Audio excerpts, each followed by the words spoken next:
I just saw that you shared the Black Adam trailer, so I watched it before you came on. Both trailers. It's not I only saw one. It's not cartoon, right? No, it's real. It's live action. Right, with The Rock. But when I saw the trailer, I was like, oh, no. They haven't shot anything. Because of COVID or anything, they couldn't shoot anything. So they had to do it in an animation style. But why even put it out then? Just because DC had their big Comic-Con today, their fandom thing, which was all DC stuff. They're having Comic-Con still, or is it all Zoom?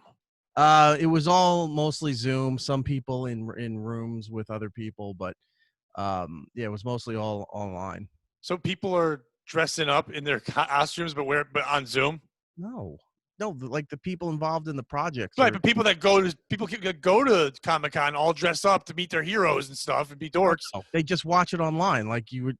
They got to put their stuff on. I bet you there's plenty of people still dressed up. That's their big day. There might be. They might dress up so that nobody can see them. I'm sure there's that many people who are that lonely. They don't have it like WWE Thunderdome where everybody can see everybody? No. Is that a real thing? I thought that was just something people photoshopped. No, that last night they debuted Thunderdome. Vince even came out. They say he stood in the middle and yelled, "Welcome to the Thunderdome," and got all fired up. Because he wants the soundbite to be used in production forever. Time, yeah. They're going to use it. They moved from the Performance Center. They actually have an arena now, and they've got all the screens around it. And so so when you're watching it on Zoom, you see all the graphics and laser, all that and everything, and the sound surrounding everything. So it kind of feels more like wrestling. It doesn't, but they're hoping it does. I'll have to go and take a look. I gave up on wrestling, so. I have not. I'm not watching it as much. It's hard to watch, but I keep up on highlights, and then I watch the pay-per-views. So like tonight I'll watch NXT. Tomorrow I'll watch a little SummerSlam because I'm doing a podcast with somebody about it afterwards. But I can't watch it every week. It is harder with no one there. I walked out of WrestleMania this year. The one where there was nobody there. The year before, sorry. Oh, okay, with people. I was going to say, this year, you were the only one there then. Yeah, WrestleMania 35. Did we start? Is this part of the show? This was, and you just derailed every question. I was like, Black Adam. You're like, no. Okay. Like this, no. The last live WrestleMania they did was here in New York City at the MetLife Stadium. And by 10 o'clock, I was just like, I can't deal with this anymore. It just seemed like it was taking forever. And I never felt that way at a wrestling event. Well, good thing you did, because I heard traffic getting out of there was insane. I heard like that was the one where people were stuck for, like, living in the city. It took them 5 hours to get home. It didn't end till 12:30 or something that night, or even later. Charlotte had to fly the helicopter in. Right. Takes a lot for that. I left at 10. I live about 20 minutes from the stadium. I left at 10, got home.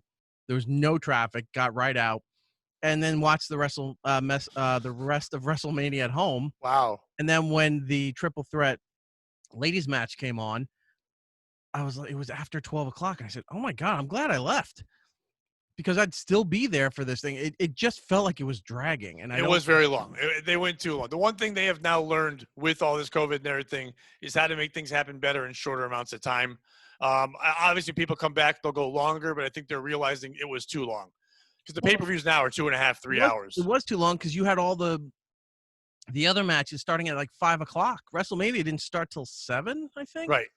So you had other matches going from like NXT and other stuff going from 5 to 7. And then 7 o'clock was they're trying to make it like football, where football starts at 12 on Super Bowl day. Right. And then all day it's just pomp and circumstance and a lot of nonsense. They were doing that for all the big pay-per-views. They were doing 2-hour pre-shows with 2 or 3 matches in it and a lot of hype, and then literally a 5-hour show. And that's just too much. You can't. It gets boring. Who wants to watch the pre-shows? You can watch Sam Roberts. What are you talking about? I want to watch Sam Roberts stand there and try to be mean to people that could kill him. It's fun. That's all I can watch there. That's what does it for you. Then good for you. It doesn't really, but it's just funny to see that that's where he is. And he's. But I gave up on the wrestling stuff. I tried, and I got to the point where it was just like I don't care about anything going on. The stories were not that good, and a lot of people were just getting squashed or just left off TV that should have had bigger roles and stuff. And I'm not one of those marks or smarks, as they call them, where they think they know how everything does. It's like, I don't. I just know this story isn't working, or there's nothing for this person. They got to find something better. I was glad. I mean, Zack Ryder, Matt. Right. Yeah. So I've talked to Cardona. I've Yeah. seen Cardona, yeah, and I've talked to him many times, and it always sucked. I'm like, he should be utilized better. They just couldn't figure out what to do with him, right? So he was always left off TV for the longest time, and then when he showed up at AEW, which I'm not really watching that much of that either, but I'll check in every now the next day to see the highlights and what have you. But I was glad to see he went over there. I'm like, all right, now he's not Zack Ryder, he's Matt, and he can do whatever whatever the angle they're going to put him in, and it's like giving him another shot because I think he was very underused. Without a doubt. But also, I think by keep trying to introduce him every year or so, they kept trying to put him in a tag team or put him here. That it's a guy like Dolph Ziggler and Cesaro and guys like that where you're like, I know you're not really going to win the big one.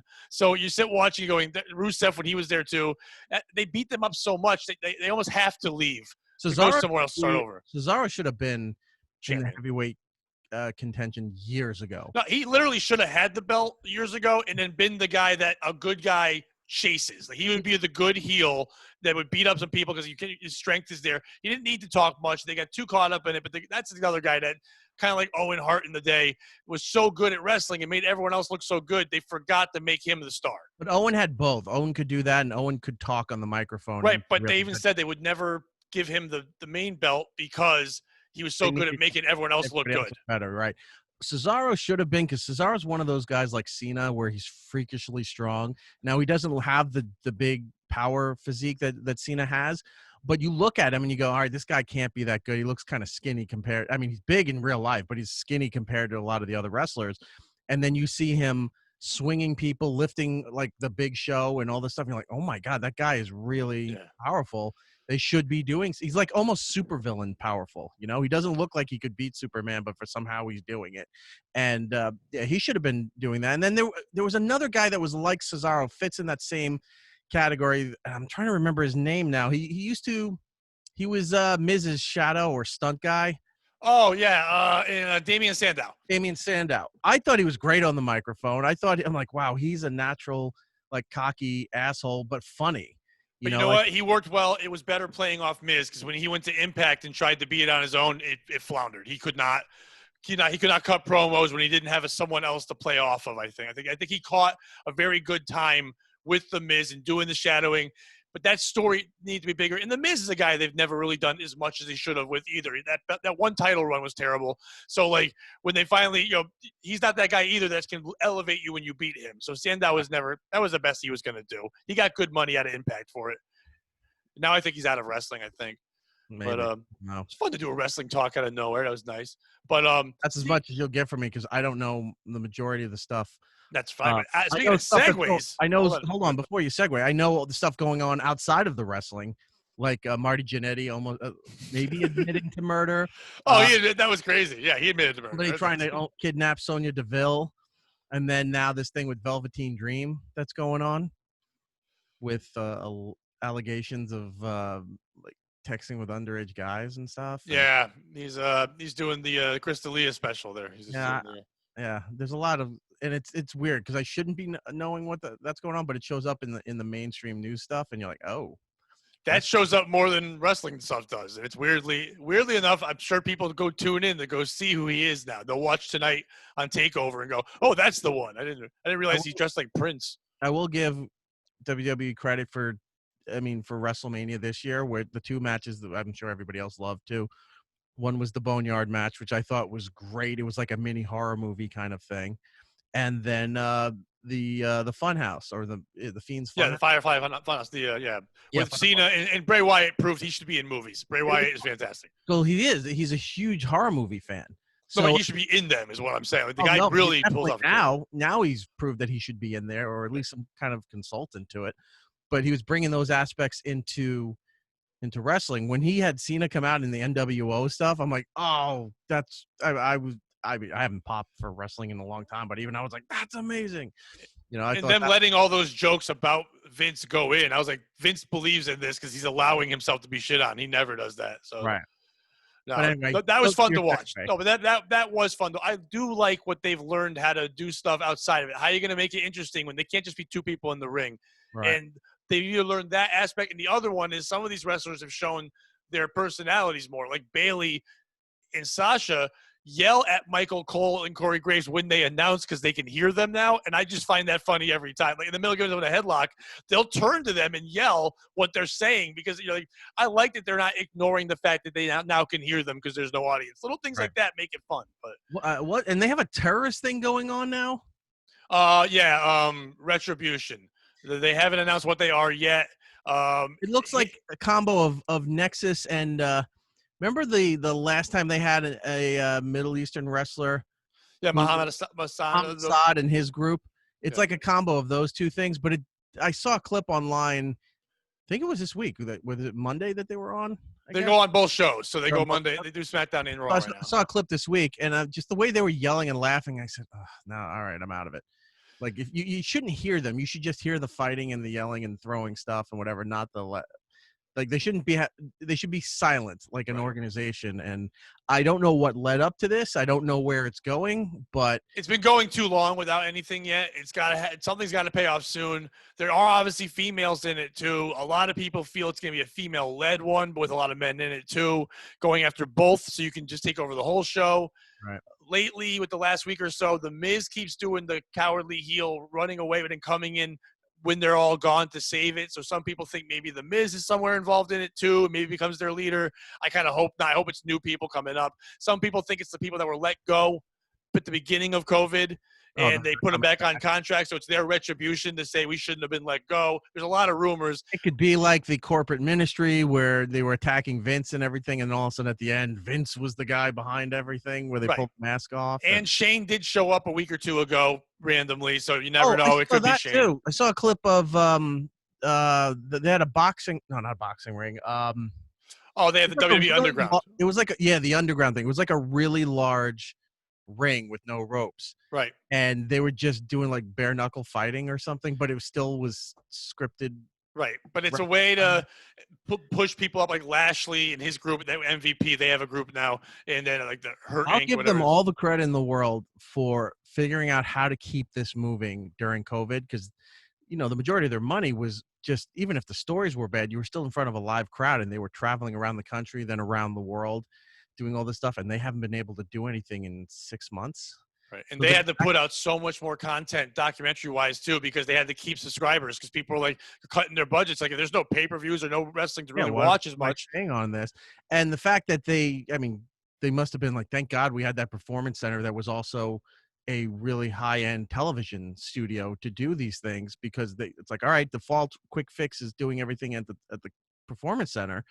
And then I guess you tell me they have another place now to do this Thunderdome thing. Yeah, well, they wanted to move to Arena because they're hoping by November to actually start letting some people in. So that's also in Florida, and they're going to do that. And thank God for Triple H's idea to do that. So AEW lucked out too, because they have TBS money, and that. Well, and they've got what's his name, Jacksonville owner Tony. Yeah, they have all that stuff to have one set arena and one set stage. Sort of like, remember when WCW would do just the TV stuff at Universal Studios or Disney somewhere, and that was just the same place every week. So they lucked out to have those places.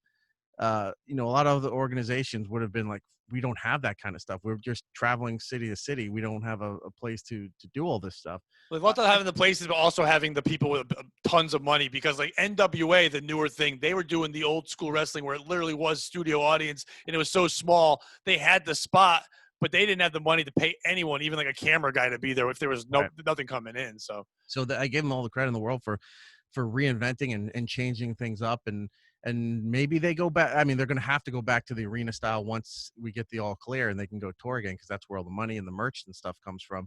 But maybe they shoot it now in a different way because of all these new things that they're trying. Do you think how long do you think that's going to take to have?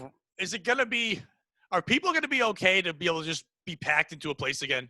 Like, what do you think in your head? Like, are people – this is going to be stuck in our heads for a long time. There's no way it isn't. Right. Are you going to be okay in a place that holds 30,000 if you're sitting shoulder to shoulder with two strangers and two behind you, squished in with your popcorn and soda, no mask on?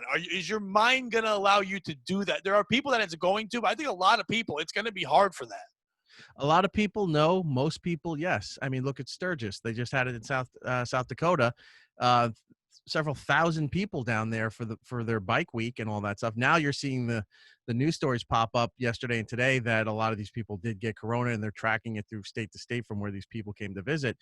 But they still went down there in the middle of all this. You still have people that were going down when this thing was even starting. They were going down to spring break. You remember those 5 kids that In showed Florida, up? yeah. And they're like, I don't know, screw COVID and everything. We're not stopping our partying and all this stuff. And then what happened? They found out several weeks later that all those kids got corona. They were positive, and then they were tracing by their cell phone signals from when they were all down there to where they went in the world. All the people who were affected, they traced their cell phone patterns and saw where they spread it all to. So people are still going. Even recently in New Jersey here, they had a house party down on the Jersey Shore that had 700 people that they had to the police had to come in and break up. They had house parties over in the Hollywood Hills that the governor of California has ordered to shut down the power to their houses if they find out they're having these parties as a punishment because of all of this stuff. So people will still go out there, whether the I don't want to say disease, but the virus is out there or not. Most people won't. Most people will. So it's a crapshoot. You'll get people who will go, whether it's safe or not, because they want to go out and they want to do something and they're being defiant or whatever their reasoning, they will go. You'll get people like myself where I was debating on my show this past week that I was like, I might go to a movie theater. I didn't think I would, but now that I'm thinking about it, because some of these movies are not being pushed away for the fall, like Wonder Woman 1984 is still scheduled for October. There's a new James Bond right before Thanksgiving. There's Bill and Ted's coming out soon, but I'm going to watch that on demand. There's a couple more that I saw. A Tenant, I think, is that movie I've been waiting forward to see, is going into theaters in September. So I was like, maybe I might go. Most people may not go, especially to the adult movie. Like parents with kids will probably do anything to get them out of the house. But some of the adult movies, I think more people won't go than will. So maybe I will chance it and see. At least to get the experience to talk about and say, hey, I went to a movie theater and just see how it was. And then maybe I won't go back again. I'm a little curious. I think some people will go back if they open up and say, hey, WWE is going to be performing at they're coming to Madison Square Garden for, 50% occupancy for all these things. People will buy tickets. People will go. I just think that the ones that are afraid are going to get so used to being at home and thinking, well, maybe hopefully the movie theater will need the money, so they'll start selling Zoom or whatever technology is tickets to the movie theater. You pay this price. We have like an Uber Eats that sends you the popcorn and the candy from us to your house in the location, and you go to the movies from home. Like you somehow watch it. They put the camera from the seat you buy. You choose your seat. You're seeing it from there. We put the surround sound somehow. You pay for this certain thing, this app. I think the same thing with the Thunder. I think that they're going to learn to capitalize on this. The companies is like saying, hey, we can have less people in here. We need less employees to do that. I think they're almost going to try to scare things. It was funny when you brought up the 5 phones tracking. I remember when that happened, the conspiracies that came out, like those 5 people really didn't have it. It's a way to say we're allowed to trace your phones now to stop you from the disease. And I was like, all right, easy. I don't think it's all that. I think it was a smart thing. I think it really did happen. People are dumb. You don't realize that they can trace they may not be able to check your texts or your, because there's been plenty of federal cases where they were trying to force Apple to unlock people's phones in a crime investigation, and Apple's like, we're not doing that. That's against the terms and their rights and all that stuff. You can track where the signal went because they're corporate towers, but they're also public towers where they can check them. So like, okay, you were in this area during this time, and then you switched towers as you drove over here. Now you were over here. We can trace where you were going across the country. Yeah, no shit. They may not be able to read the message on your phone unless they get a warrant for it or what have you, but they can track where you are and where you're going. They can keep the GPS, the satellite on, all that, and see where you are. That's not an issue at all. Yeah, and as far as the movie thing as you're talking about, that might work if AMC or Regal or any other major theater chain said you can watch this movie coming out in theaters through our app. Right. Meaning like, all right, so the new Wonder Woman movie, I could watch it through the Regal app. I could watch it through the AMC app on my TV.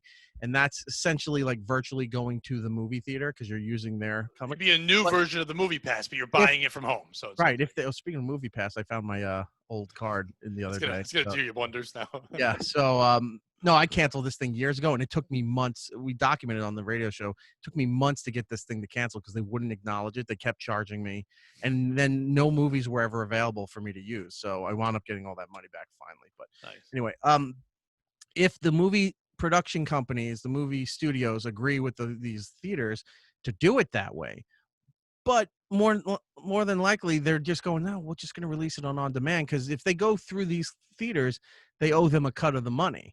If they have to go, look, we can just put it out through iTunes and Prime, we owe them the money at a lower rate, and we keep the rest of it.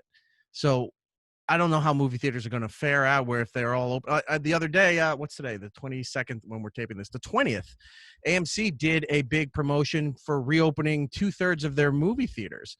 And they were charging 20, I think it was 20-cent tickets or 15-cent tickets for their 100th anniversary of AMC theaters. So any movie that you went to see on the 20th of August was the 1920s price for a movie ticket, which is a great thing. But I want What's to that see on price? Monday. What was that? The what? What's the price of that? It was like 15 cents. I was For gonna say, I was trying to think what it was. Like, I was at 3 Yeah. cents. I didn't even know what it would be. That's crazy. It was like 15 cents for a movie ticket. So I want to see how well it does as far as getting people into their theaters when Monday's, box office stuff comes rolling around, when they give you all that information, or even later tonight later tomorrow on a Sunday when they tell you all that. But yeah, unless they're going to release it through the theater's apps, then I don't see how that's going to work. And I don't see Well, that's what I think they would do to make money. They would develop a thing that you'd have to, almost like a Netflix, get a subscription to AMC or whatever it would be, and you'd get the movies through there. But I think the studios hold all the power for their own movies, and the theater companies themselves can, always have some kind of like collective union against to prevent the studios from hijacking a lot of this stuff. They went after Disney for releasing Mulan, the live action one that's coming in September, for $30 on Disney Plus. They're not even putting it in the theater. It was supposed to be a major blockbuster going in the theater, and now it's just going right to Disney Plus. You can rent it for 24, 48 hours, whatever it is. Which one's Mulan? Mulan is the Chinese one. Okay, I don't know why I get confused it with Pocahontas. It's obviously not Pocahontas, but in my head, No, she's Native American. I don't really remember her.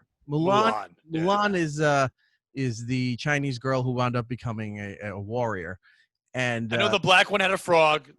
Then there was Mulan, and then there was Native American Princess Frog. I think it was Princess and the Frog. Yeah, and yeah. So they were the unions for these movie theaters worldwide were coming after Disney and saying, hey, this is not part of our agreement. This is screwing us out of our money that we were entitled. We promote, like over in Europe, you could see. They were smashing all the Mulan stuff. This was the movie theaters. We're smashing the big promotional cutouts that you can stand in with your kids and take photos and all that stuff, destroying all of that because they were promoting the movie coming for months to the theaters over in Europe. And then Disney said, "No, we're just going to do Disney Plus. We're not going to need you guys."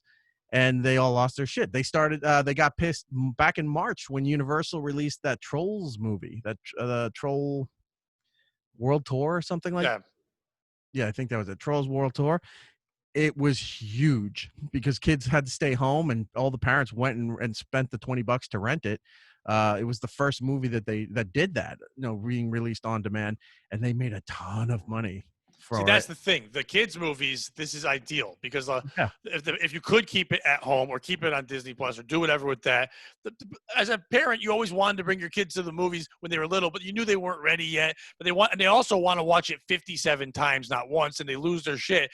And when you can get it home, you'll pay any amount of money to go, here you go, keep watching this on a loop, and you can do that ideally. When you're older, you want to get out of the house. It was about getting out of the house and going out for a night. You want to get away. So but I think it works both ways. Family of 4 or 5, you're spending about $30, $40 anyway, just for the movie tickets. Yeah, I mean, for 2 adults, and I think that's cheap. I mean, a lot of places right? you're picking tickets and you're buying more. I mean, you're buying online, doing all that. You're spending way more. Because this was the other thing too. People weren't, because this is still all new territory. Every time something happens this year, even though you think like, oh, they did that already, it's like, no, there's always some twist or some adaptation or evolution to all of this, because this is the first time this is ever happening to us in our world. So when the Trolls movie came out for $20, everyone was like, oh my God, this is so great, because nobody thought it was going to last this long. They thought it was going to be like a couple months, and then by the summer we'd be okay again.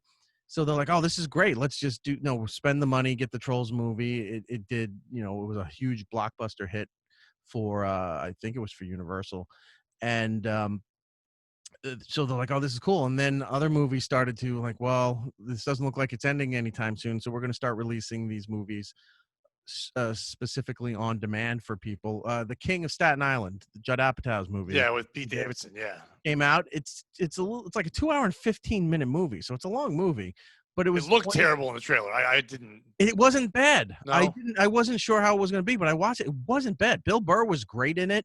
A lot of comic cameos are in there. Which did you think Bill Burr was great in Mandalorian? Yeah, I thought he was Okay, awesome. see, I didn't think he was great in Mandalorian, so I wouldn't think he's great in this. Then Oh, he was just Bill. I love Bill Burr, but he was just Bill Burr in space. sound like you love Bill Burr, Pat. Doesn't sound like it at all. He was Bill Burr in space. That's all it was. It wasn't like a character. It was just like he had a Boston accent in space. Rodney Dangerfield was Rodney on a golf course. Yeah, but that's what you needed. That's as a comedy. You needed Rodney on that golf course. You don't need Bill Burr in space. You needed Bill Burr and King of Staten Island. And he's Pete Davidson's stepdad. I don't know. It was weird. There was someone who was real in it. Buscemi, right? Wasn't he in it? Buscemi was in there. Marissa Tomei was in there. Buscemi should have played his dad. They look exactly the same. I know his dad's dead. Oh, weird looking. Yeah, they should have. They both have that weird alien look. Like that Johnson was in there. What was the name of that alien in Monsters Inc? The jerk one. He was like the bad. He was the one that was like the traitor. They both look like him. You know what I'm talking about? Not like not Mike and the other one. The one that was snake face. Yeah, the one that was trying to steal what's his name's job. Yeah. They both look like him. It's that same look. Well, if you're done shitting on other comics, I'm not shitting on them. I'm shitting on their looks. And Buscemi's not a comic. But anyway, that movie came out strictly for. It was supposed to be in the theaters, but it came out strictly for on demand. Did very well on demand, and people were like, $20. I'm not spending $20 for this thing. And then you start to realize it's like, well, if I went to the movie theater and by myself, and then I got concession stuff, I'm paying a little more than $20 for the movie. So then you start to realize it and rationalize it. When the $30 movie tag came in from Disney, everybody was like, $30? I'm not spending $30 to rent the movie. But like you said, for people with kids, this is a Disney movie. So you take into fact that the ticket price, the concession, all that stuff in there, you're like, wow, this is cheaper than what it would have been to go to the theater to see this. All right, I'll bite the bullet on it and do it. It's all the perspective. Like you're thinking like, oh, if you like how shit up here is expensive, but if you go down to Florida and the Carolinas and stuff with that same amount of money, your money goes a lot further down there than it does up here. Right, and you're not buying the 80 snacks for your kids who aren't going to eat the snack. Whatever you have at home, it makes more sense that way. Oh, yeah. I do think that when you watch movies at home, I think it's going to take away, at least for me, it takes away from when I go back to the theater. I'd rather have Chinese food at my house and watch a movie than go to the theater and eat goobers and popcorn. I know I have that because it's the thing there, but I'm almost getting more used to having the food I want when I watch a movie rather than going to the theater and having the food that it's supposed to be movie food, right? You know? Well, they've been trying desperately in the last few years to upgrade the food to a lot of this gourmet stuff, which take it or leave it, where they have pizza and they have hot dogs. And I mean, that you always had hot dogs, really shitty hot dogs on those rollers for years. Or like they call nachos just a plastic thing of chips and the cheese sauce. Yeah. But no, they were doing more upscale stuff for a movie theater. And it was because things like the Alamo Draft House, when that started opening up all around the country, you could go in, you have a table, you had wait service, you were having beer and mixed drinks and stuff. And then you were ordering, chicken fingers or sandwiches and things while you're watching the movie. And people were like, wow, I'll go to a movie if I can do that. Like, that's a dining experience with the movie. Other movie theaters were trying to do that, but I see what you're saying. Yeah, I would rather stay at home. Plus, I do something that a lot of people hate. I watch movies in shifts. Sometimes if I don't watch it all the way through, I'll pause it. Oh, same here. And I'll go do other stuff. And then I'll come back and I'll rewind about 10 minutes and go, okay, yeah, I remember where I'm at. And we keep going. And that drives a lot of people nuts. I never understood that until I started saying that on the radio. And people are like, I can't watch movies like this. How do you watch movies? It's like, I don't want to watch movies like this. Sometimes you sit down, you're ready to watch a movie, and just because of everything from the day, you're like, I'm tired. I'm just going to go to bed. Or you fall asleep watching the thing, or you have to stop and go do something else. It happens. And there's times where I'm in the movie theater. Even went to the movie theater. It's 11 a.m. and I'm falling asleep in the theater just because it's dark and cold and you're watching the movie. And I'd rather just watch it on my own. Yeah, I don't really do it in shifts like that. But when there was someone I used to date who would say, let's watch a movie right away, and then do everything but watch the movie. Like, and it would make me nuts. And I couldn't watch the movie because they were staring at their laptop or staring at their phone or doing other stuff. And then I'd be like, oh, you want me to pause it? You want me to pause it? And they're like, no, I'm watching it. Like, you're not watching it. And you're going to ask me a million times what's going on. So I'd rather not watch it with you at all and watch it on my own. Now, shifts I've definitely done. But when I do shifts, I have to start over. That sounds like a very old couple thing. My parents do that. I've heard from other people that their parents do it, where one's watching intently and the other one's, knitting or reading something or whatever they're doing, and then they start a fight. You're not watching this. Yes, I am watching it, because they're watching it, and they look over and the other person's not really paying attention. Somehow that is a point of contention. Like, they get offended that you're not watching the same thing I am. And it's like, I get offended if you are making me watch this thing. If I choose it, then you do you. But if you said, I want to watch this movie, that's usually what happened. She'd be like, let's watch this. I want to watch this show. I'm like, you know what? Cool. It's not really something my cup of tea, but I'll sit. We'll have the time together. We'll watch. So when I watch something, I want people to shut up. We can talk about it when it's quiet and in between scenes, but if I'm going to invest in it, I want to hear the dialogue. I want to know what's going on. I want to get involved in it. If I turn around and you're not watching it at all, and I'm like, well, then why are we watching this? But if it's my choice, then yeah, look at your phone, do whatever. Yeah. That's another thing too. You're 100% right. If people are making you do something and you're like, all right, I'll do it because you want to spend time with the person, and then they don't give a shit about it, that is infuriating, and that justifies a fight. But the other way around is, my mom doesn't want to watch half the shit my dad does, and he'll be watching it, and she'll nod out or whatever, and he'll pause and yell at her. It's like, you're sleeping. It's like, who cares? Right. Who cares? Stop paying attention to what she's doing because you want to watch this. Doesn't mean she needs to watch it. My dad would fall asleep during a show, and then we would know he's asleep. He'd snore hard. We'd sneak over, get the remote, change it. He'd wake up, go, I'm watching that, take the remote back, go back to sleep. Yeah. So, and it would just be golf for 6 hours. Like, dude, you're not watching golf. You're dead asleep. Please let us change this shit. My dad watches golf all the time, and he doesn't sleep. He watches golf. He played now golf. My dad, now that he's older, now he's watching. When this is years ago, when he was actually drinking, He was passing out and going, yeah, it looks like I'm with my kids. I'm watching golf. Like, you're not with us. You're dead asleep.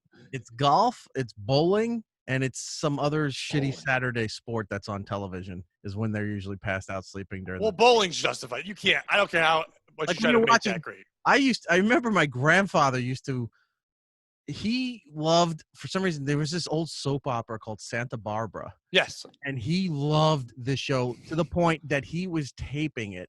If he had to go to the doctors, if he had to go wherever, and he would tape it. But he was, an old man with a VCR, not realizing you can tape over the VCR. So he had stacks of cassette tapes. I'm sorry, of VHS tapes of Santa Barbara. And I said, why do you have all these tapes? And he said, oh, because I watched the show. And then I keep running out of tape. So if I got to go out, I got to get another tape. I'm like, you can record over these things. And he's like, no. I'm like, are you rewatching them? No. I'm like, this is just a waste of money and your time that these tapes are stacked up here and he's not doing anything with. Then he would fall asleep. I found out he would fall asleep if he was home. That's why he was taping these things too. So not only was he was telling me he would go out to the doctors or whatever, but my grandmother wound up telling me, he goes into he had like one of those lounge chairs where the legs kick up and everything, and he'd have a beer and he'd fall asleep. So he'd wake up an hour or so later, and then he'd have to hit the button again on the VCR to watch the tape, and he'd fall asleep. And then he'd rewind and hit play again, fall asleep. So he would sleep during Santa Barbara. Horse racing, he loved betting on horse racing. And when we hooked up a computer for him to use the internet to talk to all the grandkids and his kids, and he found out he could do horse racing online, that was just – he would be sitting in his chair with the keyboard, and he'd be watching the races while betting online for horse racing. And the America's Cup, which I think, the yachting that was called the yachting thing. Yes. So those were the three shows that I know he would always fall asleep to. I only remember that being a thing, like that the world cared about. I think it was one time. There's a guy with blonde hair. I forget his name, but for some reason he was the guy.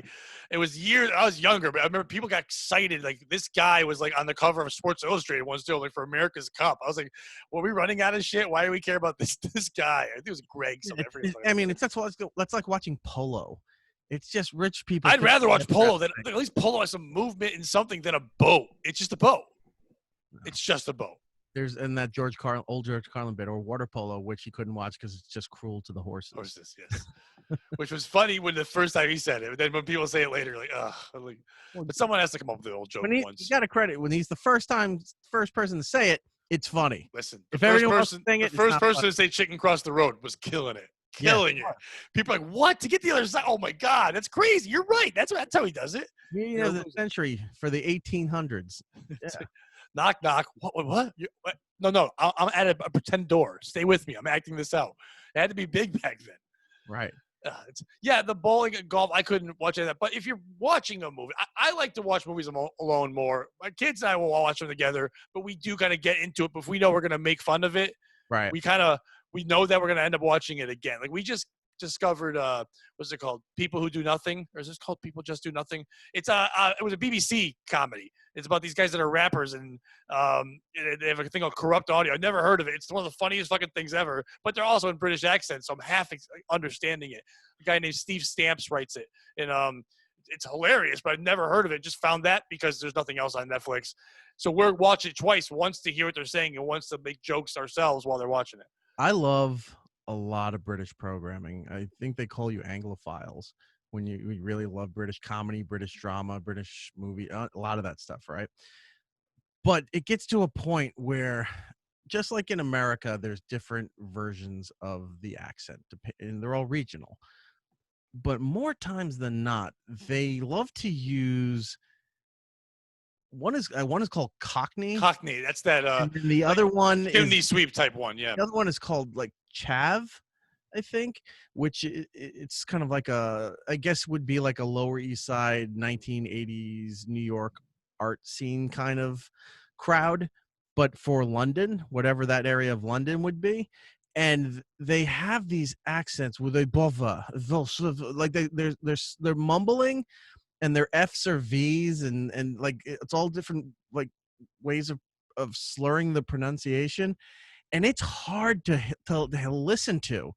And like you said, sometimes I'll put the subtitles on there because I'm like, these people are British. They're speaking English, and I can't understand them. And this show, they're also trying to talk in slang because they're white kids trying to be rappers in England. So they're trying to use African American slang on this awful accent, and Right. you can't. And it's funny once you see the words, but you're like, sometimes you're just not even sure what they're saying. But then once you catch on, it's really well written. It's cast incredibly well. What's it called again? I want to say it's People Just Doing Nothing or something like that. I gotta look it up. I'm watching it now, but it's hilarious. I posted something on Instagram about it before, so I'll look at it. People Just Do Nothing. Yes, it's Okay. hysterical. It's in what I love about English, BBC stuff. It's 5 seasons with 4 to 6 episodes each one. It's not a million episodes. It's 20, 30 minutes long. It's funny. It gets to the point. It gets a ton in there. You laugh a lot. It builds a whole story for each season.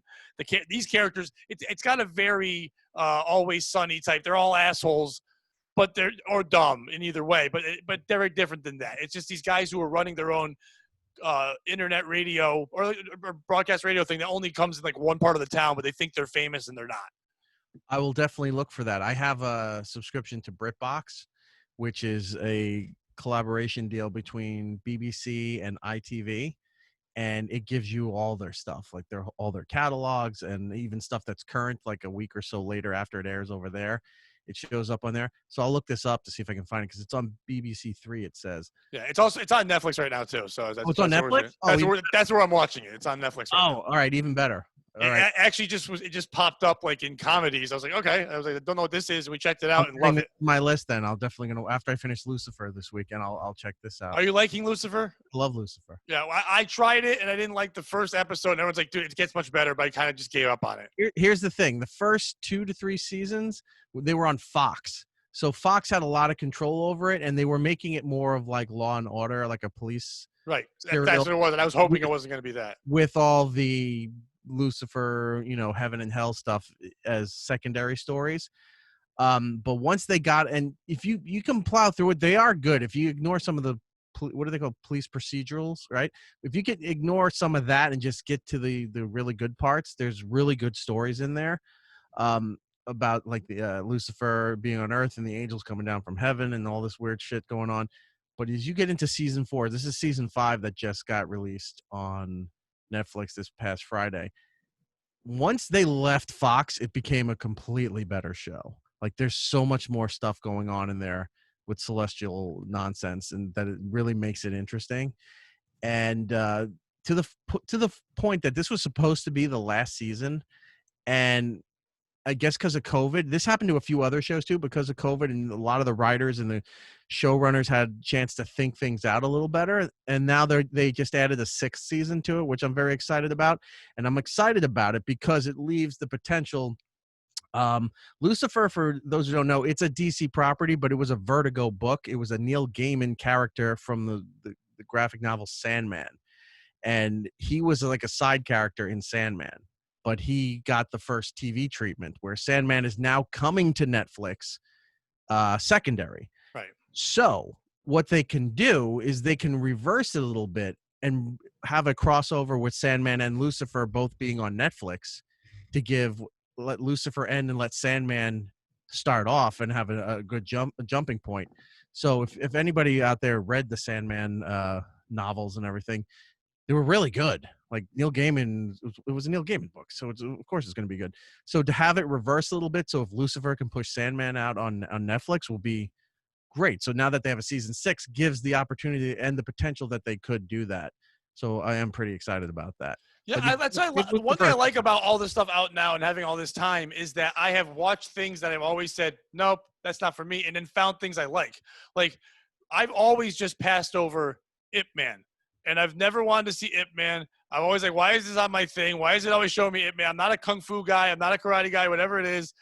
And then me and my son one day clicked it, and we watched all three of, we didn't watch the fourth, but 3 of the movies right away, and it was like one of the best action written. It was incredible. I didn't realize that Bruce Lee's story comes from it. This is the guy who trained Bruce Lee, but it's his story of his life and him fighting off all these people and doing it during, the war and all that. It's an incredible story, and the action is awesome. You don't see fighting like that anymore in it.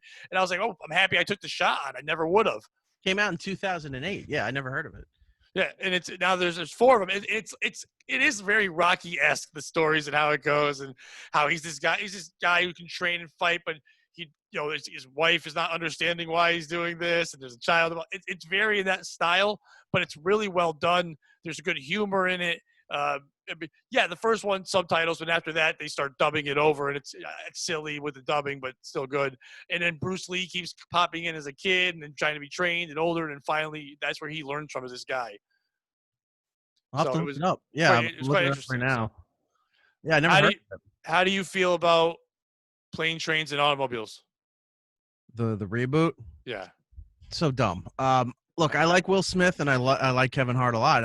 I don't think this is a movie that needed to be rebooted. And I don't think it's it's like, no, for this generation. No, for this generation is like in the remember when American Pie came out? Yes. In the late 90s, right? And they were saying it was like the Animal House for this generation.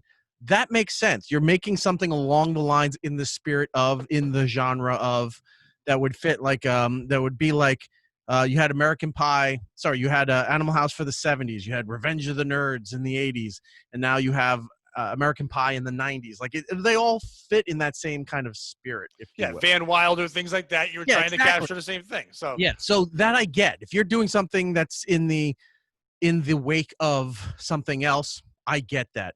When you go to make a reboot of something that doesn't need to be rebooted, that I don't get. It's like, that movie's from the 80s, It's like, yeah, but it's still good. Like you're not rebooting The Godfather. The Godfather, you're not rebooting, Star Wars and the one everyone loves. Why am I spacing the title? Empire. Indiana Jones? Oh, no. Empire. Well, they were going to do another, not reboot, but they were going to do another Indiana Jones, and then I think that fell apart. But even Plane, Trains, Automobiles, what I don't get is most of that story is about them having troubles getting home. Right. And we have the internet, we have GPS, we have all you'd have to do is go to your phone and find another plane, and then you'd be done. The whole story's gone. The whole waiting, all that stuff has to be changed so much. It's not that anymore. And this comes off looking like, like they made the buddy movies with The Rock and Kevin Hart, and then you had the buddy cop things with Will Smith and Martin Lawrence, right? So you're kind of taking those and putting together so that they all essentially come from the wake of those movies. So if they made another movie with those two, then you'd be like, okay, it's sort of like Bad Boys. It's sort of like Secret, whatever. I forgot, Central Intelligence and stuff that they all did. It's like, oh, it's in there. Like, you can understand where they're going with it. A lot of Plane, Trains, and Automobiles, not just the technology, but was the heart to the movie, was the goofiness, and then the utter, sadness when it's revealed what was going on with John Candy the whole time, Right. And the humanity to the movie and everything in there. I don't know how they're going to recreate that, because one, John Candy made that, even though that was part of the movie. He made that. Right. So I don't know how either one of those two, I don't think, has it in them to do that, to feel that kind of. If one of them does, it's Will Smith, but he's got to be playing Steve Martin's role. Like, it doesn't make sense any other way. Oh yeah, it has to. So it's like, but he's the only one I think that has the acting range to try it. But I still think it would be too much. No, Will Smith has to be the Steve Martin role. Right, but to play the heart and soul, the part where you need John Candy, that's neither not Kevin Hart. Yeah, neither one of them. Like if you had look, if you want to, trying to think of a black actor. You know where I would go with? The guy from Blackish. Oh, Anthony Anderson. He's funny, and I know you want another fat guy, but like, he can pull it off. He's a good actor. He's funny, and I mean, you can't go with and I'm forgetting his name, from Kenan and Kel. You can't go with him. He's not a good actor. He's good at sketch. Oh, Kenan Thompson. Yeah, but I mean, he might be able to do it too. But I think I understand what you're saying about the acting versus sketch, but he has that quality. He has that goofiness. He has that that great actor ability to be annoying as a character, or to be irritating as a character, and not hate the actor, but you hate the character, which is a lot what John Candy used to have. That kind of that role, that vibe that he would get. I hate saying vibe, but that he would give off. I think if they did a reboot of Plane, Trains, and Automobiles, and they were insisting on a black cast, Anthony Anderson, I could see him as the John Candy role. But if he was alive, I think Bernie Mac would have been the Steve Martin role. Oh, yeah. You would have had Bernie Mac and Anthony Anderson. I could see that. Like, I could see them being the characters. I could see them having the relationship. Can see it going to where it needs to go emotionally and humanely, is for the sad sack of shit that John Candy's character really was. I could see that. I just don't see it in Will Smith and Kevin Hart. But why? I'm not saying this. I'm not saying if this, I wanted it if I was enjoying. No. But I'm saying I don't want it to be rebooted. Right. No. What I'm saying is, and I don't want this to come off like, why are they making him black? I'm not saying it that way, but why can't we have the best people for the role?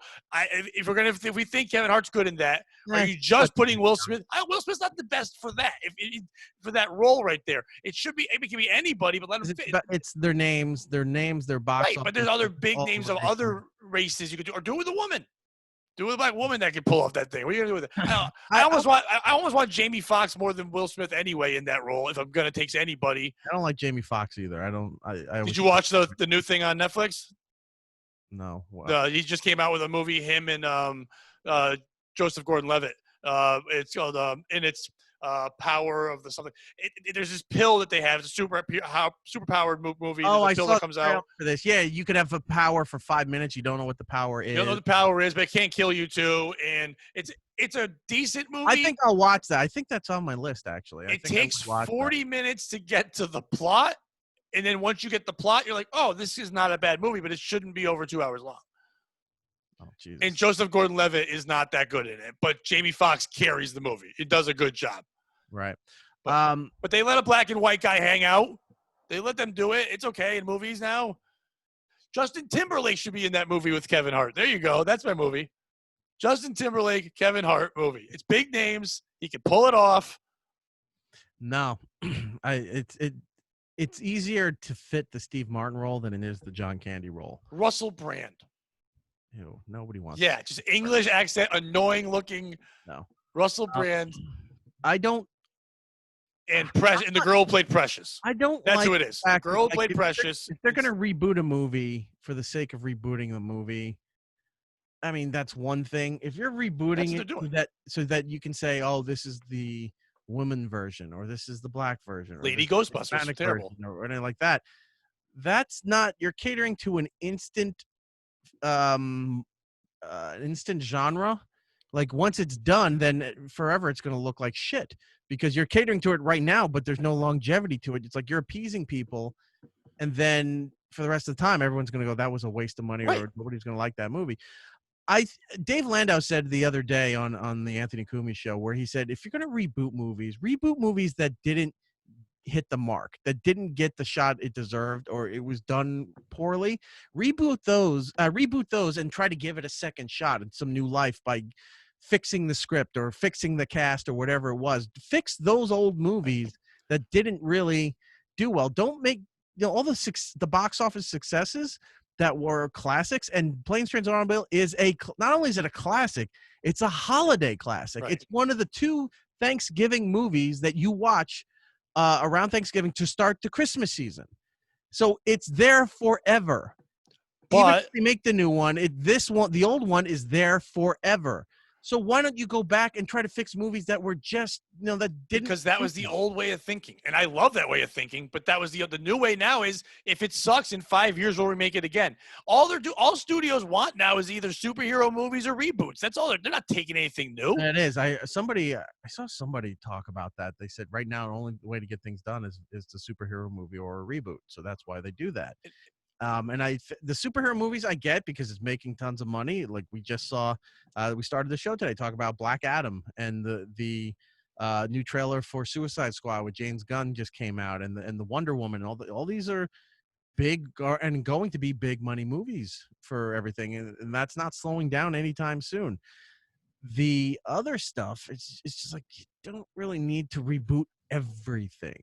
They don't. It's all about nostalgia. They want the people of my generation, your generation, all that. When they have kids, we've become this generation that thought our stuff was the best, and we've catered to that. We had to. We started off when we were making Smurfs and Transformers and all these things, having to bring them back again and say, "Look at this. Look what we. This is what I liked. Let's forget what you liked. This is what I." So they're bringing it back so the parents can show their kids a thing, and that's they're catering to that now. So like I can say to my kids, "Playing Trains Automobiles was really funny back then," but I show them that one and their kids, and they go, "Oh, this is old and weird. Who's that guy? He's dead. Who's that guy? Why does he have gray hair and he's young?" So now they want to see people they know, and that's what they're catering to now. Yeah, they're not though. I mean, the nostalgia thing is, if you want to talk, you're saying about our generations and stuff because you're much older than I am. So much. But our generations for the nostalgia, that means putting out, a remastered edition in the theaters to go see. It's putting out new merch through T-shirts or Funko Pops or any kind of thing, costume, any of that stuff. That's where the nostalgia comes into play. If they're rebooting the toy lines for Ghostbusters, or for like He-Man's coming out again for Netflix very soon, led by Kevin Smith and Marvel. They're doing a continuation of the 80s series, but darker and more origin and all that stuff. That's where the nostalgia comes into play. Just saying like, oh my God, everybody loved Back to the Future, so let's reboot Back to the Future. I think that's the pitches now, because everyone's so afraid to be creative because you're not allowed to. Because now it's like, well, here's my idea, and they're like, well, you can't use this kind of person, you can't use this kind of thing, you can't say that. All right, let's just make old things and change them. I think that's really the defeatedness of like what creativity is now. It's kind of like, all right, I'll just give you this thing and change it, because people are afraid to take chances. Though. They think that it's going to be an instant cash grab. That's not nostalgia, though. That's the thing. No, they're trying to play off they say a thing we know, and hopefully that's what we'll grab onto. And then what happens? They get shit all over the media. They get shit all over the internet for trying to reboot these things. And you're like, if they're saying like, hey, we're making when the news came out a few years ago, we're making another Bill and Ted. That was nostalgia, and that got people in. Like, you're making another one. This is going to be a third one now to finish off the series and everything. And now we're weeks away for it before it comes out, and people are talking about it. People saw the trailers.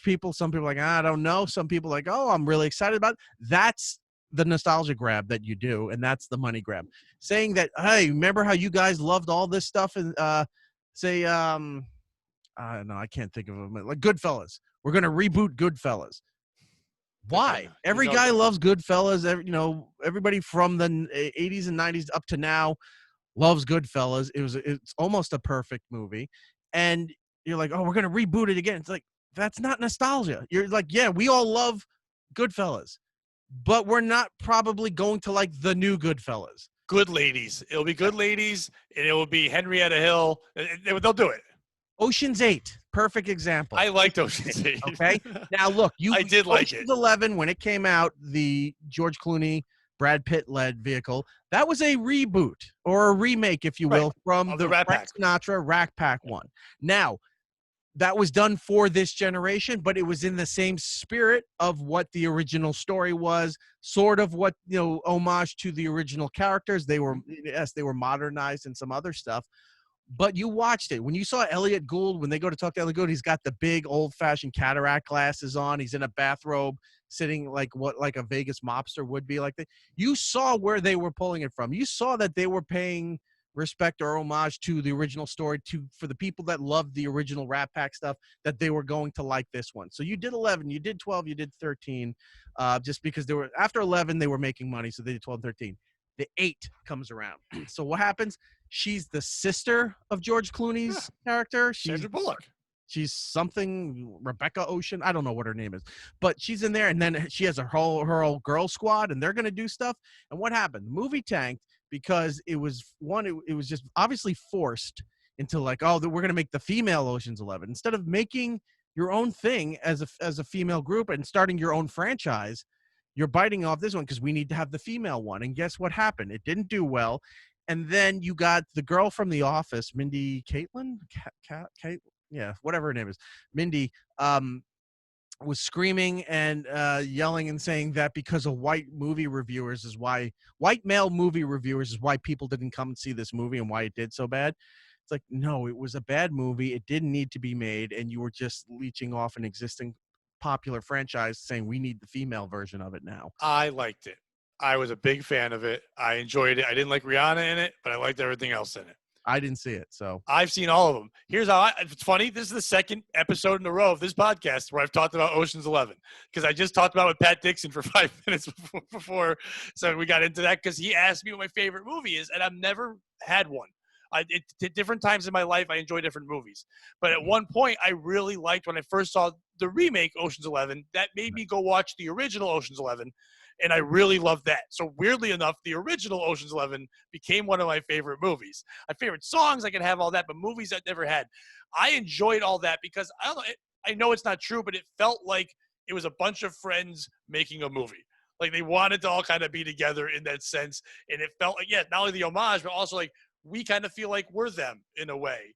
Brad Pitt, George Clooney, all those guys, like we're kind of that group now, and I enjoyed that camaraderie. Decades always would look at the Rat Pack and like, oh, we're like the Rat Pack. The 80s they had the Brat Pack. Yes, they did. It was on there because like, oh, this is the 80s version of the young up and coming starlets and stuff where they're all kind of together. They're all going out and boozing and drugging and clubbing and causing. What was the name of the group with David Blaine and Leonardo DiCaprio? They all had what the hell was their name? They had a weird name too.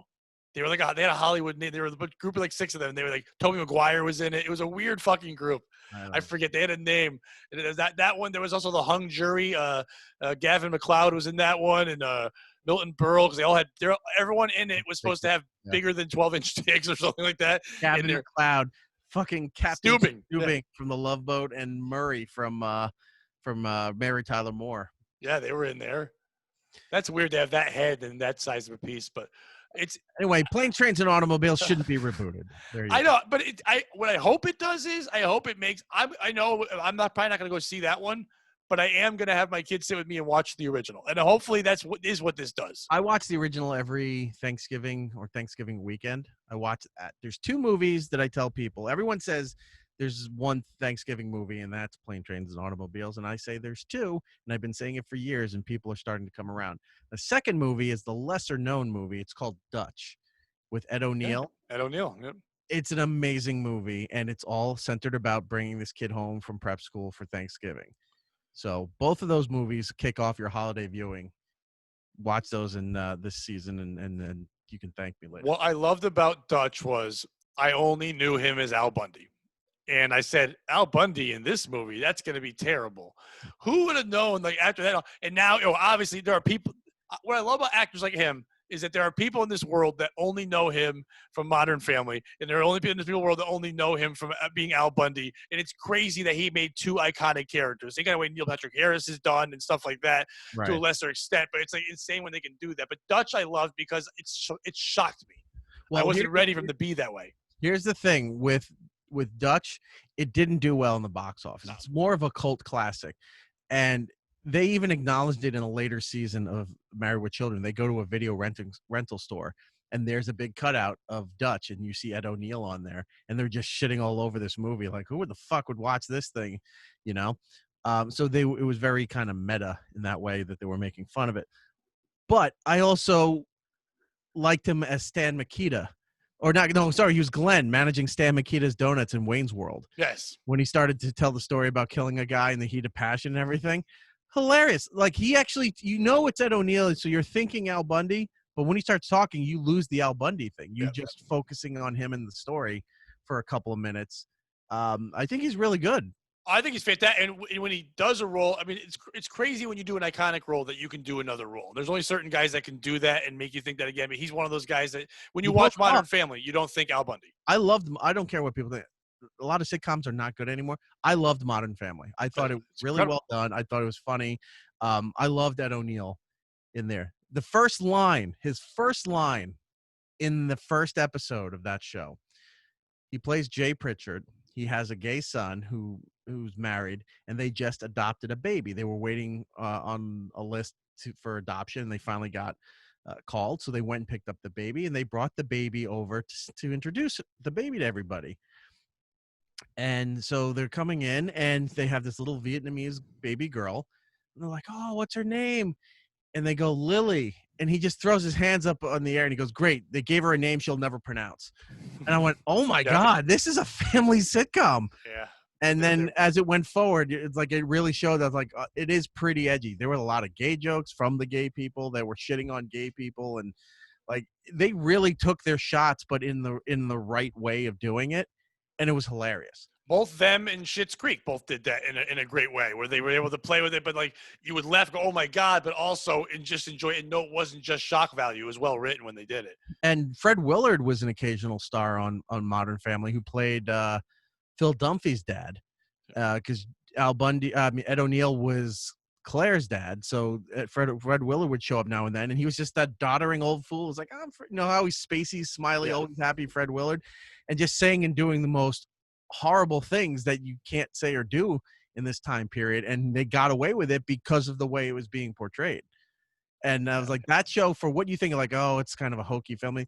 If you sit down and watch it, the writing is incredible, and they really say a lot of things that you couldn't really say if you wrote it any other way. Yeah, it's incredible. I loved Modern Family. I went into it late too. I didn't watch it for a couple seasons, and someone introduced me to it when it was on USA, the nonstop before wrestling all the time. So I'm like, what's this thing I'm waiting for? They're like, you should watch it, and then I went through all of them and loved it, and I watch it all the time. All right, last thing. They make this. Any of your questions besides planes? Yeah. So you always do that. I got the papers here. We did most of it. Okay. We've covered most things I wanted to go. That's a testament to you, Pat, because I almost called you Phil, Pat, because it feels like we've just been having a very casual conversation talking about. And I figured that your strength would be movies, so I have everything there on movies. It was going to allow it to go to a thing. You can talk about whatever you want. Yeah, and I'll have you on again. That's not a problem. Will you? Maybe I won't come back. Oh, well, sorry. Then fine. According to views online, nobody likes me or you, so it's all right. No, they hate us. That's why it's a good combination. But if they were going to make a movie now, let's just say November, this actually slows down with the COVID thing and all that. If we're going to make a COVID movie, it's sci-fi, right? I don't know. I think you could do both. I think you could do almost like a war film, like a political drama type deal there too. Thriller. You could do it that way, and you could do a sci-fi. I mean, they've been doing sci-fi things for many, many decades that are similar to this. Oh, this is very Hunger Games-ish. Hunger Games, Outbreak, Species, in a way. There's a lot of stuff pulled from a lot of these things. Who are the main characters? The real life people right now, if we're pulling this out and making the movie, who are we focusing on? Who are the main? Are we going political? Are we saying that Trump and Fauci and them are it? Are we going with scientists? Are we building our own thing, like a Independence Day, where we have like this scientist that no one really knows of who's trying to do something, and these other? The Where would you go with it? the sci-fi version will not be real. There'll be people portraying Right, but I mean, like characters that were real, but they're not going to be real characters. They're not going to have Trump or Pelosi or any of that stuff in the sci-fi do you version. make it a war where we're going? Is it us battling China, or do we keep it inside inside the country? A little of both. I think the political one more going into China and like dealing with China, almost in war tactics and stuff like that. The sci-fi one, it could start in China, but when it starts going through there, you'll start seeing stuff like the way that they shoot, like Day After Tomorrow and Independence Day, and that other movie where the aliens came down and everybody's eyes were glowing blue and they were pulling your souls out of your body.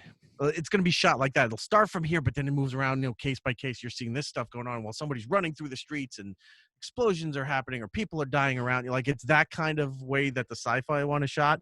The political thriller will be like it'll be constantly looking back at China, and then you'll see some stuff. We'll find out a bunch of shit that's going on probably in another year or two once this thing starts settling down. Where like what was it, today or yesterday, they started posting satellite photos showing that China has some of these underwater bases that they caught a submarine going into an island and like going under the island like that. So you're going to start seeing a lot more of that shit come out where like we didn't know this, but they've got we probably have spy planes and aircraft carriers all in position near China that they're just not talking about in case something went down that they go in to invade. Like, we'll find out all this stuff has been happening right under our nose just because they didn't tell us. But yeah, you'll have real people being featured in the political version. If that one doesn't work, does Superman fight COVID? Is that our final chance to get a good Superman where he fights COVID? No, you're not going to get COVID in the way that it's been handled now. You're not going to get that in a superhero movie. You'll get something else, and I'm sure there's been others where some kind of villain or scientist made some kind of creation where Lex Luthor can't be involved. I want Lex Luthor involved. It is. It's going to be like, it'll be Luthor Core, or it'll be some kind of Fantastic Four maybe style villain. That's a movie they never did well with ever. Fantastic. They've never captured that right. Well, they will. The new ones coming that are, I can see a lot of promise in it. Now, and I want a better Time Bandits. That's the last thing I'm going to say. Why? That's one of my favorite. I saw that when I was 7 years old. My neighbor didn't realize what kind of movie it was, and I was 7, and my 5-year-old brother and my friend who was 6. She brought the 3 of us there, and we were terrified. Oh, terrified. Yeah? It was, and now I watch it, and it's hilarious. But I was so scared as a kid. Yeah, that was definitely for a kid in the 80s when you're watching that movie. You think it's like in the same kind of spirit of like Princess Bride, right?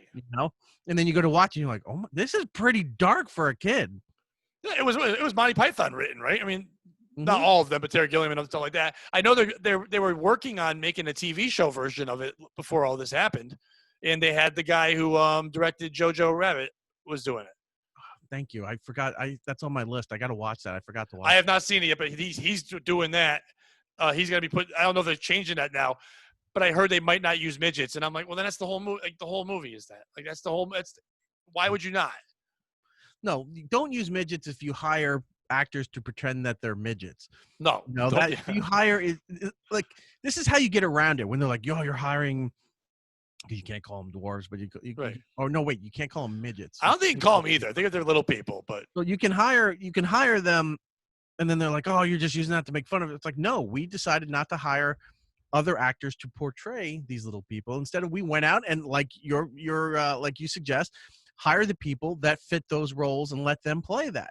Yes. Because Bryan Cranston can't pretend that he's he's paralyzed in a wheelchair.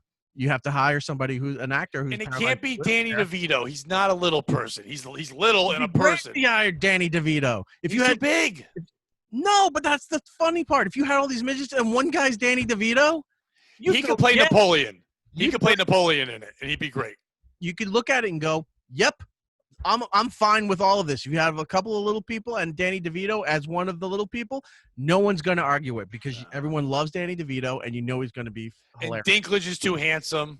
He can't be in it. You could He's too handsome. He's too handsome. No, put Dinklage in there as the main. What was I can't remember any of the characters' names. It's been so long. Yeah, there's like Virus and all the craziest names. The lead one that was talking with the boy all the time. Yeah, I forget his name, but Vermin was the other one that just bit stuff. You put Dinklage in there, it can be like the Expendables for little people in movies. You got the guy from the most famous ones. You put Willow in there.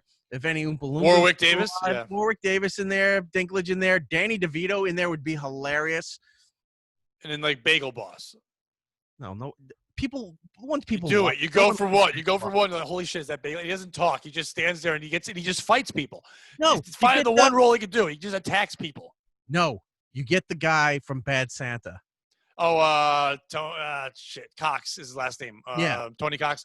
Yeah, you get him. Yeah, that'd be good too. He'd be perfect. Yeah, you get the who's of midgets. That would be fantastic. Yeah. Put them all in there with Danny DeVito, and then you get some, unknown child actor to play the boy in there, and let the bigger talent be in the actual bandits. Who would have been great, but he's too old now. Is the kid with the missing teeth in Stranger Things? Would have been good for that.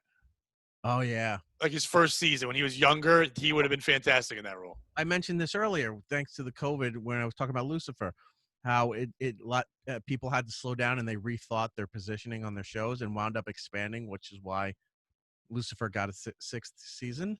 Stranger Things was supposed to stop after season 4, which is still coming. It's not anywhere near done yet.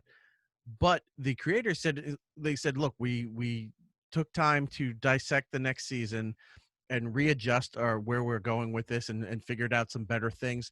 And they wound up like, well, we can do another season or two to expand the story because they took the time to stop. The networks weren't saying, you got to have something for next year, got to have something for next year. I think this is really important. Now, I used to hate this in British television because you'd have, you go and watch an old show. It's 4 series, but then you'd see like it was shot in 88, 92, 94, 97. Like, how is it 4 seasons and it's spread out through so many years? Because there wasn't that urgency to continue things on television in the British structure. But if you allow some shows to take extra time, so you're not rushing to have it, for the next season, and they can like, hey, look, we can stretch this out for a couple more seasons if we slow down a little bit, rewrite some things and restructure it to make it sure it works. We'll make more money in the long run with it. I hope that's what we get out of the COVID thing here, that some of these companies see that's like, we can slow the process down a little bit and get it a little later on so that we can keep this going and making money instead of making all the money in September and then it burns out and it's done. We can make even more in that going down the road, or it helps improve a movie or any kind of project. The only problem is going to be like, and it won't be a problem for them, I'm just saying for the fans who are thinking about it, when they're all adults, I won't care. So you either have to give me new characters or do something different. But like, I hate when the kids become adults and things and just like, the cool element is being kids in it in the 80s. That's what I enjoy about it, from being someone that grew up then and that thing. So they're all just old 4 seasons from now. It goes, well, it didn't work in the movie, but it worked in the books. Like for It. Remember how, the kids, it was the same story continuing, but one as their generation when they're kids, and then when they get together again when they're older. If they do it in the right way, I don't think it would matter. Because that, again, you're just holding on to the nostalgia factor of being in the 80s. So if you that whole thing is for me a nostalgia factor. I like the story; it's good, but I wouldn't have watched it if it was like modern day version like that. I wouldn't have cared. The fact that it's just everything I knew as a kid growing up, because I was 7 to 17 through then. So it's like right. No, I think it can work if they space it out the right way. And besides, kids do get older, but they can play younger. Like it's like, oh, he's only supposed to be in 9th grade, but really he's. But if 11's 22, then I don't want to see it. Like I don't want her being that old. Too old for you? For that role, sir. Not for dating. 23 is fine. Yeah, just clarifying. 23 is fine. And after that, we're done. No. I'm only going to date people that are 90 now. I've learned my lesson. Anyway, Erik, thank you so much for coming on. Where can they see your show? Watch all that stuff. Thank you, Pat. You can watch the first show I do is called Would You Kindly with Mr. Brian Johnson from Tell 'em Steve Dave and AMC's Comic Book Men. That's available on compoundmedia.com. You can go there. We're We're a weekly show. You get a new episode every Friday from us. And then you can check out my radio show, which is on iHeartRadio. You can go to itseriknagel.com to find all the places that you can listen to that particular program. And then social media, ERock Radio across the board, all the platforms. I subscribe to both those things. Look at me. Aren't I amazing? You don't listen to any of that stuff. Yes, I do. You do? I do. I don't watch the Compound one as much as I'd like to, but I listen basically weekly to your radio show. Oh, thank you. It's one of the ones when I go to work, I take the bus in. It's one of the day it drops on is I have something to listen to on the way in. Thank you. I appreciate that. I enjoy the show. I don't get to see enough pop culture things in my weekly stuff with everything I do. I get my fix and to know things. It helps me getting ready for comedy and other things too, and things to talk about by listening to you because I like your perspective on it and everyone you have on there. So, all right, that's great because I'm always being told I'm wrong by most of the people on my show every time I rant on something. So no, your rants are more of the fun thing, and when you kind of quietly correct them, I enjoy that too. It's just like they'll do a thing, you're like, okay, fine, that's not right, but and then you continue. I enjoy that a lot. It's like, oh, that's a nice scolding that you give them. And we try to being we're not trying to be inclusive that we're something for everybody, although ideally you would like to be that. It's more of a show where if you're listening to it, everybody can say their piece, but we're not very political because everybody's labeling. Like we for years, we just talked about this the other day. For years, people were always judging and screaming at people for judging people and for labeling people and for shaming people, and then that went out the window within the last 4 years, even more so this year, where now all they do is label and judge and harass and shame and scream at people. I'm like, you fought for years for everybody to be on the same page and to be equal and treat everybody how you would want to be treated. Now it's like, fuck you. You don't believe what I believe, then you're a piece of shit. I'm going to ruin your life, and I hate you, and I hate your family, I hate your friends. And it's like, what happened to the tolerance? What happened to the... Well, it wasn't tolerant. They just wanted to fight. And then they won the fight. Like, what do I fight about now? Oh, no. Now I got to take the other side and fight there. So our kind of thing is where you're listening to us. We debate certain things, but we try to stay away from the hard stuff because everyone else is doing it. And we're more like a comfort food kind of show. You are a fun escape. I'm not worried about hearing about the crazy sadness, everything going on when I listen to that show, and I enjoy it. It's like I can hear more about movies that are coming up. I get a lot of my Marvel, DC things from there. Snacks, a lot of different things that I get to hear about. I'm not screaming about potential voter fraud and tax regulations and all this shit. We're screaming about how terrible Lay's potato chip flavors are, that they put these out every year to vote on them, and they're always terrible. They're never good, and they keep insisting on doing this stuff instead of improving their existing products. That's the shit we yell about. Something else that should improve and won't. It reminds me, I had Gino Bisconti on a couple weeks ago, and no, I'm kidding. I always shit on him in every episode I can. I'll be on in Hot Water next week, so I'll be calling in, and I'll be on Kumia in a couple weeks. Calling back in September. We had to move that one because someone better is coming, and that's fine. Yes, that's always the case. I was fine. I said, all right, just tell me it's someone better. He goes, it's someone better. I'm like, all right, that's all that matters. But if it's Ski Mask, fuck you. I'm not dealing with that. Then I'll fight him on my own. I don't know anything about the dude. I just met him recently. Yeah. And people were like, oh, you should hate him. And I was like, he seemed pretty fine. I had no problem with it. He's a nice kid who's trying very hard to jump into this, and he's done a good job of taking advantage of people, a small group of people caring who he is.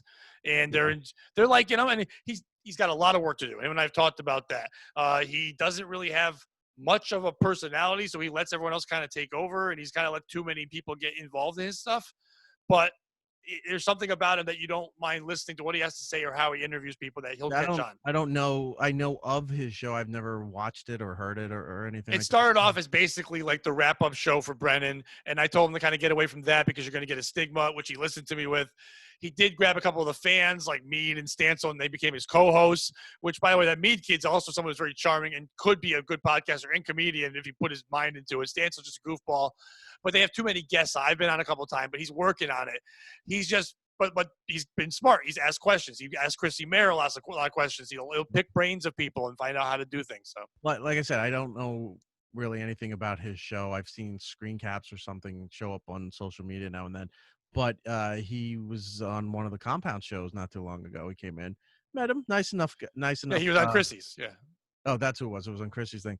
Nice enough guy. Seemed fine. I was like, I don't know what the big deal is with this dude. So the big deal with him is, unless he's shitting on me or something. I haven't heard that, but I met him once and seemed fine. I had no problem with him. The big deal with him is that to start off, he did what a lot of people do, and he would just let shit talk happen, and then he would kind of be caught in the middle. If he was on with Brennan, and then Brennan wants to say wants about you or compound whatever, he'd all yeah, like that kind of thing. And if the fans wanted to do that, he would do that too. He was trying to appease everyone, and he allows that. And he Barry Ribs and his fake manager guy, whatever. He would let them fight and get on there. He was just trying to get viewers any way he could. When you do that, sometimes you get caught up in the middle of it. So that's what everyone thought. At the end of the day, he's a kid that put on a ski mask so people would go, what the fuck is that, and watch it. And I give him credit for that, because if he didn't have a mask on, nobody would watch it. He's got a hook. He's got a gimmick. So more power to him. So, well, more power to you, sir. There's my turnaround right there at the end. Thank you so much for doing it. I appreciate it. No problem, Pat. Thank you.